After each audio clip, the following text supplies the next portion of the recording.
মিথ্যা কথা বললে দুনিয়াতে 5টি রোগ আপনার হবে, যে রোগগুলো এত ভয়ঙ্কর আকার ধারণ করবে, যার ট্রিটমেন্ট পৃথিবীর কোনো ডাক্তারের কাছে হয়তো আপনি পাবেন না। তার মধ্যে 1 নাম্বার, চেহারার সৌন্দর্য নষ্ট হয়ে যাবে, চেহারার লাবণ্য নষ্ট হয়ে যাবে। মিথ্যাবাদীরা কখনো সুখে থাকতে পারে না। মিথ্যাবাদীরা হলো মুনাফিক।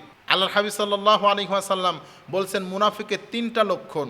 তার মধ্যে 1 নাম্বার, সে কথায় কথায় মিথ্যা কথা বলে, আমানতের খেয়ানত করে, ওয়াদা দিয়ে ওয়াদা ভঙ্গ করে। এটা হলো কি মুনাফিক, মিথ্যাবাদীর আলামত। 2য় নাম্বার, তার অন্তর মরে যায়। যারা মিথ্যা কথা বলে তার অন্তর মরে যায়, তার অন্তর দিয়ে ভালোর বাসার তৃপ্তিটা সে আর অনুভব করতে পারে না। 3 নাম্বার, দুশ্চিন্তা বৃদ্ধি পায়। যারা মিথ্যাবাদী তাদের দুশ্চিন্তা প্রচণ্ড আকারে বৃদ্ধি পায়। সে মনে করে কি যেন আমার জীবনে নেই, সব কিছু থাকা সত্ত্বেও সে মনে করে কি যেন আমার নেই। মিথ্যাবাদীদের জীবনে এটা হয়, এটা ঘটে। স্মৃতিশক্তি কমে যায়। মিথ্যাবাদীদের কি হয়?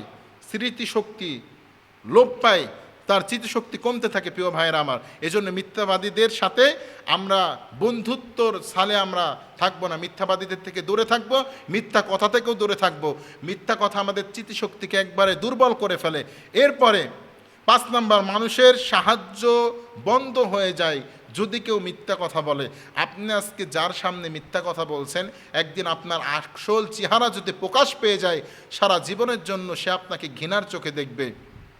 সারা জীবনের জন্য আপনি তার চোখে লজ্জিতর একটি পাত্র হয়ে যাবেন, ঘৃণিতর একটি পাত্র হয়ে যাবে। প্রিয় ভাইয়ের আমার, আমরা যখন মানুষের সামনে কমিটমেন্ট করি, কথাবার্তা বলি, আমাদের কমিটমেন্টগুলো যেন সত্য হয়, সাবলীল ভাষায় হয়, সুন্দর ভাষায় হয়।